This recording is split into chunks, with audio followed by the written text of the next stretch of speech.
Donc, le commerce est situé en face du métro Manque, au coin Allard et Manque, dans Ville-et-Mar.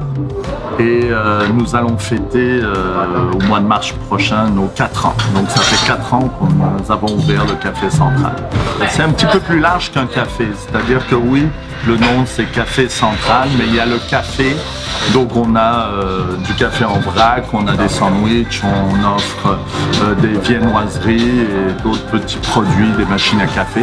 Et il y a le côté central du Café Central, c'est-à-dire un coin central dans Ville-et-Mar, en face du métro, où c'est un lieu de rencontre. On a une salle de réception en bas pour des anniversaires d'enfants, pour diverses réunions. On a donc ce côté central du quartier. On a les jeunes, les vieux, les étudiants, des travailleurs autonomes, toute ethnie, tout âge. Donc il y a ce point-là qui est aussi important et c'est quelque chose qui manquait un petit peu dans Ville-et-Mar. On voulait investir dans un triplex avec ma femme et puis au dernier moment il y a eu une contre-offre. Donc le propriétaire a demandé est-ce que vous voulez renchérir et on a dit non. Donc on était avec les 2 enfants, 2 allongés, 2 jus de pomme. On a roulé sur Manque, on a roulé sur Allard, il n'y avait rien. Je commençais à m'énerver en disant c'est pas possible qu'il n'y ait pas de café en face d'une station de métro. Et j'étais garé devant le local et ma femme m'a dit regarde, il y a un local à louer. Ah ouais? Donc on a appelé notre amie agente immobilière, prend un rendez-vous, on va regarder ça. Puis quand on est rentré dans le local, c'est là que tout est tombé en place en disant voilà, on va faire un café. Et voilà, donc c'était par pur hasard. Le matin même, on m'aurait dit tu vas ouvrir un café, de quoi tu parles? Aucune idée. Donc c'était vraiment un hasard, mais un bon hasard. Ville-et-Mar est inconnu. Et on demande aux Montréalais Ville-et-Mar. Personne n'a une idée où c'est. On dit Sud-Ouest, oui, Pointe-Saint-Charles, oui, on dit Saint-Henri, oui, Petite-Bourgogne un peu moins. Mais Ville-et-Mar, Côte-Saint-Paul, personne ne connaît. Mais il y a une belle ambiance, il y a un côté village, il y a un côté très quartier. Et les prix, les loyers sont plus bas, les prix sont bons. Donc ça rentrait un petit peu, c'était pas aussi cher que le Plateau, que Rosemont, quartier que je connais bien. Tous les autres quartiers où finalement il y a eu des hausses de prix relativement conséquentes. Donc c'est un quartier qui est encore abordable. Dans 2-3 ans c'est fini ça. Verdun c'est fini, Ville-et-Mar, Ville-la-Salle, mais c'est moins intéressant, c'est un petit peu plus développé. Ville-et-Mar, represent.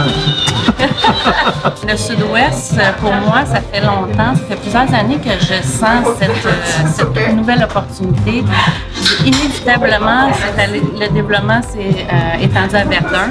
Ensuite de ça, il y a eu tout le Griffintown et tout ça. J'ai dit inévitablement, ça va s'en venir. Et moi, j'ai travaillé pour le centre commercial de la Ville-la-Salle. Donc, tout ce qui est socio-démographique et tout ça, je le voyais, le gros potentiel économique et social qui s'en venait. Il y a aussi tout ce qui est échangeur turco, l'autoroute 20 et tout ça. C'est vrai que ça peut présenter à court terme un blocage ou quoi, mais non, c'est une opportunité d'affaires. Puis ce qu'on ne dit pas assez, c'est qu'on est à côté du centre-ville. En métro, on est à 7 minutes à peu près, de 10 minutes de Berry-UQAM. On est très, très proche. On est très bien desservi en transport en commun ici, autant en autobus qu'en métro. Donc, pour nous, c'était une évidence. On est en face du métro, donc on profite aussi de cette proximité-là, de pouvoir ouvrir un commerce vraiment près des transports en commun, facile d'accès.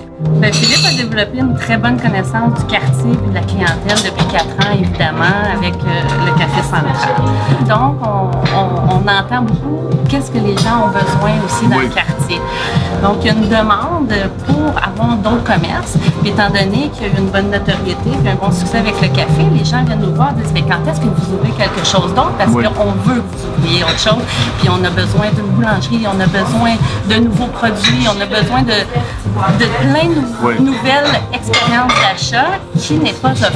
Donc, moi, avec mon expérience, mon background et tout ça, puis Philippe, son expérience, puis surtout sa notoriété, la réputation et toute la clientèle qu'on génère ici, on s'est dit qu'on allait ouvrir une petite épicerie de proximité ici à Villémar. Ouais. Donc, pour desservir la clientèle du quartier qui va essentiellement au marché à Potter ou à Verdun. Il y a beaucoup d'étalement dans la consommation. Là, vraiment, les gens, ils vont ailleurs.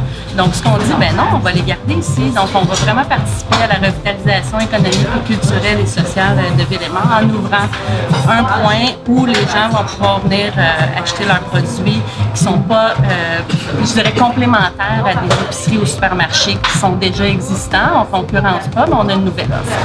On a déjà le local, il est juste à côté, il est à 50 mètres, donc on reste vraiment à la sortie du métro. Le métro est un point essentiel pour pouvoir se déplacer, pour arriver et venir. Donc, on ne change pas. Tu sais, quand on dit location, ben oui. Location. Alors, c'est juste à côté. J'ai eu des restaurants. J'ai ouvert le M sur Masson, quand Rosemont montait. Et à un moment donné, j'aime bien rechercher des quartiers où finalement il n'y a rien. Il n'y a rien, puis je me pose toujours la question, pourquoi il n'y a rien? Alors qu'il y a du monde, il y a une histoire, il y a une fierté. Le carrefour Angrignon a causé un petit peu la chute de l'avenue Manque, comme les fermetures des Shop Angus ont causé la chute de la rue Masson.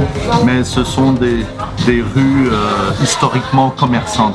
Donc il faut, je veux dire, il y a un renouveau, il y a le nouveau commerçant, quel que soit le commerce, mais des gens qui disent, bon ben voilà, on offre un nouveau produit, on offre une nouvelle approche, les gens veulent du contact humain, ils veulent quelque chose de la proximité, ils veulent, tiens, cette personne se souvient de moi. Ça manque énormément. Et puis quand on offre, c'est pas si compliqué que ça, mais quand on offre quelque chose qui est un petit peu vrai, nous ici au café, on se souvient de ton prénom, on se souvient de ton café, et ce qui fait que ça donne un lien d'appartenance. Donc ce quartier est prêt pour ça. Et il y a beaucoup de gens, on commence dans le milieu, ça commence à parler de l'avenue Manque. L'avenue Manque, dans 2 ans, ça sera peut-être pas Wellington à Verdun, mais ça avance ça progresse, c'est à échelle plus humaine. Donc ça va être très intéressant et ce quartier a beaucoup à apporter. Il est beaucoup plus humain, plus chaleureux, plus petit. Il y a une nouvelle population qui arrive ça aussi, se régénère, des nouvelles familles. De Rosemont, du plateau, là où c'est difficile pour les familles de s'installer. Ben, ici, ils ont vraiment une belle qualité de vie. Puis il y en a de plus en plus, on le voit dans le marché immobilier depuis 3-4 ans.